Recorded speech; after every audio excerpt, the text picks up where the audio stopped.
Hola, ¿cómo estás? Bienvenidos a este segundo video en YouTube. Mi nombre es Jimena, espero que estés muy bien. En este canal hablamos sobre libros, sobre reseñas de libros, recomendaciones y básicamente todo alrededor de los libros porque me encanta leer y más aún me encanta hablar, entonces me encanta hablar sobre libros y por eso este año me aventuré a crearme este canal de YouTube para seguir hablando de libros. Y bueno, si te interesa conocer mis lecturas del mes de marzo, ve por algo, siéntate y yo te platico.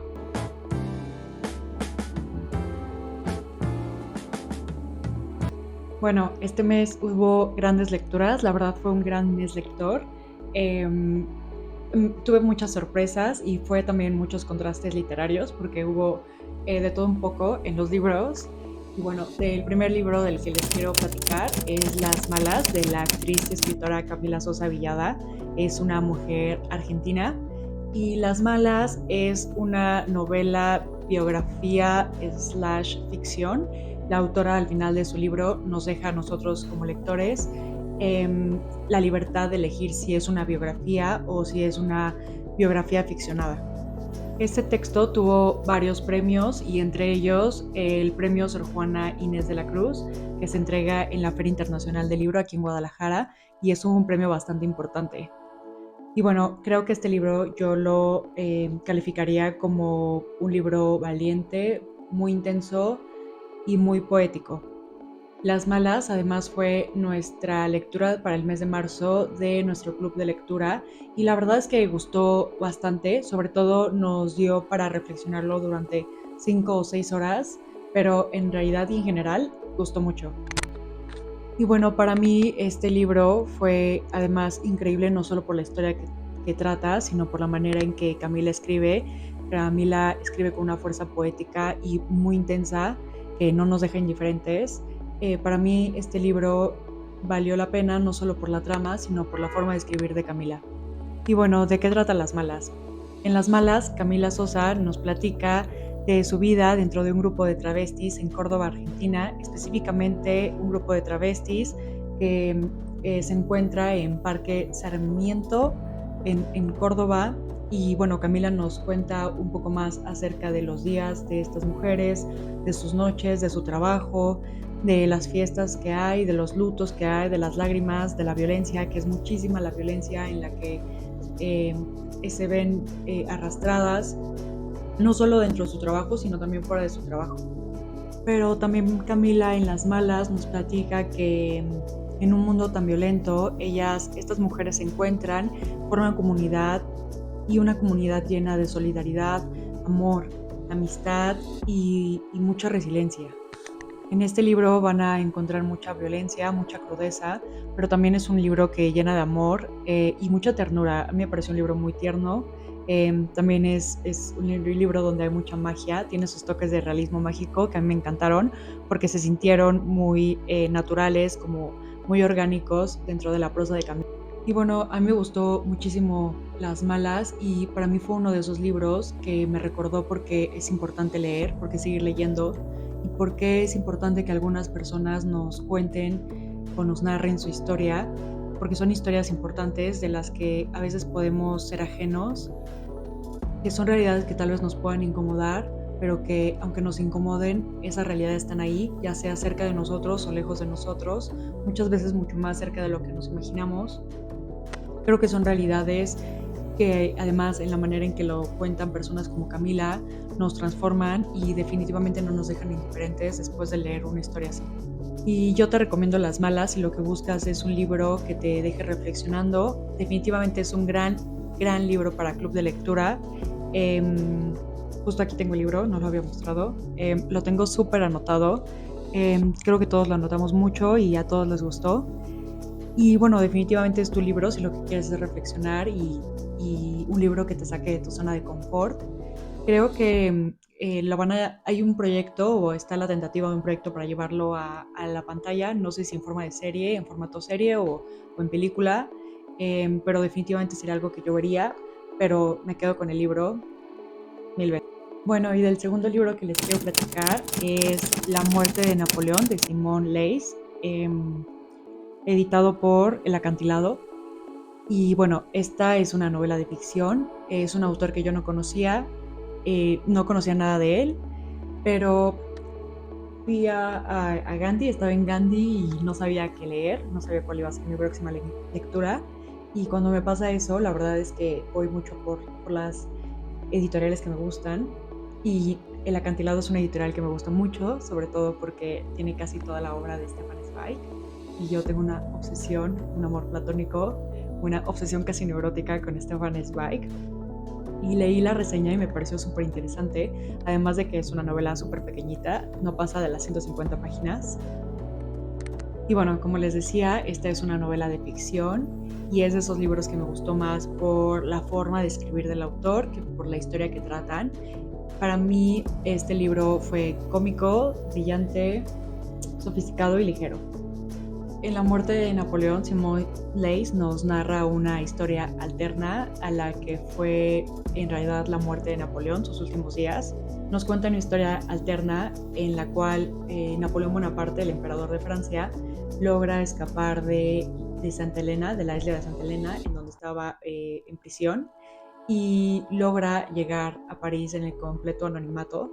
Esto ayudado por diferentes bonapartistas que querían que el emperador siguiera. Y bueno, la historia es súper cómica. Y la historia es cómica no solo por la historia que nos cuenta Simone Leys per se, porque esta historia se supone que ninguno de los bonapartistas en realidad llega a conocer a Napoleón, solamente es un complot sin que lo conozcan físicamente. Y bueno, ¿cómo logra Napoleón escapar de la cárcel de Santa Elena? Logra escapar porque los bonapartistas hacen un complot para conseguir un actor, un intruso, que lo suplante en la isla de Santa Elena para que él pueda escapar y nadie se dé cuenta de su ausencia. Entonces, en el completo anonimato, Napoleón intenta regresar a París, logra regresar a París y aquí es donde Napoleón vive su peripecia, su aventura de demostrarle a la gente que él es realmente Napoleón y no el intruso que murió en Santa Elena. Y la verdad es que es muy cómico. El libro es cómico, no solo por la historia que cuenta, que ya de por sí resulta cómica, sino la prosa de Simone Leys me pareció una prosa súper sofisticada, pero súper irónica. O sea, como que no sacrificó la comedia, perdón, por una prosa sofisticada y eso me parece súper inteligente, muy acertado, la pasé muy bien, me terminé esta novela como en una tarde y me pareció perfecta. Y bueno, en La muerte de Napoleón, esto es opinión personal, creo que lo que Simone Leys nos trata de decir es que, bueno, nos trata de llevar más allá acerca del carácter de Napoleón, no solamente Napoleón emperador, y creo que nos trata de decir que una persona como Napoleón Bonaparte, con el ingenio de Napoleón Bonaparte y con este liderazgo innato que personas como él tienen, en cualquier contexto, y no necesariamente en un puesto de importancia o relevancia, pueden destacar, que son personas que no importa dónde estén, ellos van a destacar y que este liderazgo innato que tienen se va a ver reflejado en cualquier circunstancia. Fue mi primer novela de Simone Leys, creo que tiene otras 3 o 4 más, pero definitivamente quiero seguir leyendo más de él. Es de esos libros que no tiene que tener cientos de páginas para contar una historia y además para hacer buena literatura, porque creo que en 140 páginas es una buena obra de la literatura y creo que este libro sería para ti si lo que buscas es una prosa sofisticada, si buscas explorar con diferentes formas de escritura, y para mí este libro fue un 3 de 5. El tercer libro que les quiero platicar, para mí fue una bomba, es El retrato de Dorian Gray de Oscar Wilde. Para mí fue increíble, fue un gran descubrimiento. No lo había leído, yo sé que muchos de ustedes lo han leído en la secundaria o en la preparatoria por parte de la escuela, pero yo nunca había tenido oportunidad de leerlo y la verdad es que no me arrepiento porque creo que si lo hubiera leído más joven no le hubiera dado la lectura un poco más profunda que creo que merece esta novela, porque es una novela muy profunda, es una novela cargada de filosofía. No quiero que nos adentremos tanto en la trama porque creo que todos la conocemos, pero sí quiero dejar muy claro que para mí El retrato de Dorian Gray no es solo la historia de un joven guapo, bello, joven que no quiere envejecer, va mucho más allá. Les voy a platicar un poco más de él, es en el que más me voy a explayar y sé que aunque intente transmitirles a través de una pantalla lo mucho que me gustó, no se va a poder, pero lo voy a intentar. Bueno, y empecemos con que el retrato de Dorian Gray tiene dos factores que siempre tienen los clásicos y que los clásicos para mí siempre tienen sello de garantía. Yo sé que hay mucha gente que le tiene miedo a los clásicos porque creen que los va a aburrir o que no van a entender, pero la verdad es que todo se trata de empezar con clásicos e ir avanzando. Y como les decía, este clásico tiene dos factores que siempre vas a encontrar en los clásicos, que es una gran prosa y una historia interesante. Y además tiene un plus que es que está llena de filosofía. Es importante mencionar que el retrato de Dorian Gray se desarrolla en la época victoriana y es una época que Oscar Wilde critica mucho por ser una época de hipocresía y ambición. A pesar de que el retrato de Dorian Gray es una obra que fue escrita en 1890, es una obra que toca temas muy actuales como son la vanidad, el miedo a envejecer, la superficialidad, el placer constante, el individualismo y sobre todo este tema de querer disfrutar de todo sin afrontar o asumir las consecuencias de lo que esto conlleva. Aquí Wilde describe de manera muy controvertida la decadencia de los valores morales y la ética del ser humano, sobre todo en la época victoriana, y también de la búsqueda de belleza constante, que creo que es un tema actual, que seguimos buscando la perfección o la belleza, ya sea en el físico o en el arte. Oigan, y aquí hay un personaje que me encantó. Para mí el único defecto de esta novela es que no fue un poco más larga, porque de los tres personajes que había, la verdad me hubiera gustado ahondar mucho más o conocer más acerca de un personaje que se llama Lord Henry Wotton, bueno, que es esta mala influencia. Y bueno, el contexto de Lord Henry Wotton es que a finales del siglo XVIII la moda en Londres, bueno, más bien Londres, era el centro de la moda en toda Europa, ¿no? Y se creó un estereotipo de hombres que se llamaban los dandies en Londres. Y bueno, Lord Henry Wotton es el ejemplo perfecto de los dandies, que eran hombres que digamos que destacaban por su elegancia y refinamiento y básicamente eran los influencers de la época victoriana. Y bueno, ¿por qué me gustó tanto Lord Henry Wotton? Me pareció que es un personaje arrogante con opiniones súper cuestionables y que hoy cancelaríamos, pero creo que representa la definición de una mala influencia. Es un personaje súper irónico, que fue lo que más me gustó. Es un hedonista de escritorio completamente porque él predica el placer, o sea, que el humano y el único fin del humano es buscar el placer en todas las cosas, o sea, el hedonismo total, pero él es un hedonista de escritorio. Él da estos consejos y se los grita a todas las personas que conoce, pero él jamás sigue estas instrucciones de vida. Además es este amigo que vive en una burbuja de privilegios y que es ajeno completamente a la realidad a su alrededor, pero que sigues invitando a esa reunión, aunque sabes que sus comentarios son súper impertinentes y privilegiados. Bueno, por último, esta novela se publicó en 1890, como les decía, causó mucho escándalo por los temas inmorales y alusiones a la homosexualidad que hacía Oscar Wilde. Oscar Wilde fue no solamente criticado, sino que fue juzgado por este libro, y una vez que Wilde salió de prisión, salió y reescribió el libro y lo hizo mucho más oscuro, mucho más inmoral y con más alusiones a la homosexualidad. Y bueno, me parece es un genio. Sé que esta versión, la versión no censurada, apenas se tradujo al español en 2017. Yo no la tengo, no la he podido conseguir, pero definitivamente me gustaría leer. Creo que si lo que buscas es empezar con los clásicos o si buscas una novela muy filosófica, esta es la tuya. Toca temas muy actuales. Y si la leíste, como muchos de mis amigos en secundaria o preparatoria y medio te aburrió, te recomiendo que le des una segunda leída, tal vez cambies de opinión. Bueno, por último, la calificación que yo le doy al retrato de Dorian Gray es un 5 de 5 y me pareció que es una novela súper completa, para mí lo tiene todo. Oigan, del último libro que les quiero platicar es El adversario de Manuel Carrer. La verdad es que no sabía muy bien cómo, o no sé muy bien cómo abordar este libro, porque es un libro que me tuvo enganchada. Lo terminé en una tarde, no podía parar de leer, no me podía levantar de mi asiento sin saber cómo iba a terminar esta novela, que la historia está basada en un hecho real y es una historia horrorosa y súper trágica. El libro que estoy hablando es El adversario de Manuel Carrer y es de esas historias que te hacen pensar que la realidad verdaderamente supera la ficción, porque no creo que nadie hubiera escrito esta historia si no hubiera pasado en la vida real. La historia, como les decía, me dejó helada, pero al mismo tiempo no podía parar de leer. Yo definiría este libro como oscuro, perturbador, trágico y desgarrador.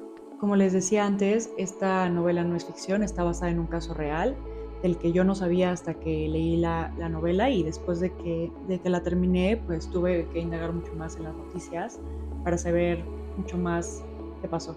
En El adversario, Jean-Claude Romand es el protagonista, si es que se le puede llamar así, es el autor de esta tragedia. Jean-Claude Roman fue un hombre que vivió durante 18 años una mentira, en la que no solamente él estaba implicado, sino que llevó a su familia, toda su familia, a vivir en una mentira.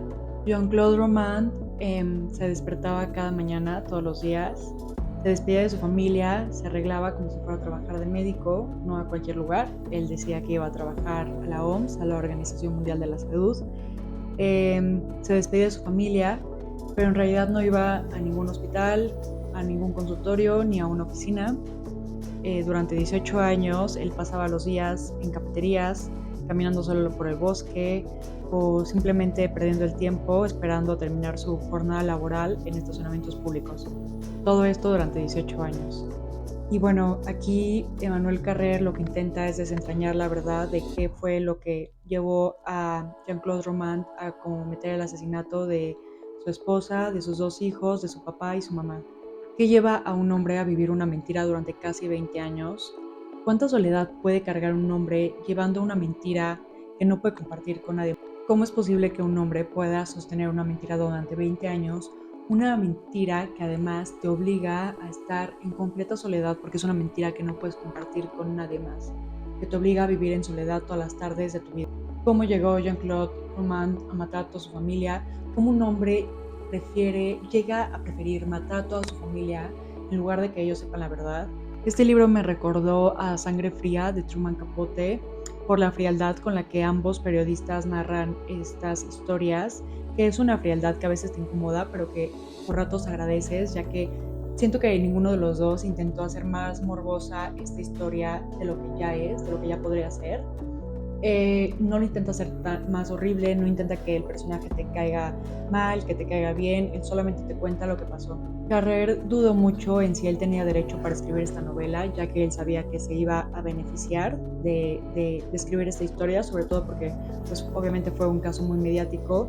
Y la verdad es que esa opinión de él me parece muy, muy honesta, porque también tú como lector, o por lo menos yo como lectora, muchas veces me sentía incómoda en estar tan enganchada en una tragedia. Por último, Román, después de 26 años en la cárcel, salió libre en 2017 a los 75 años de edad.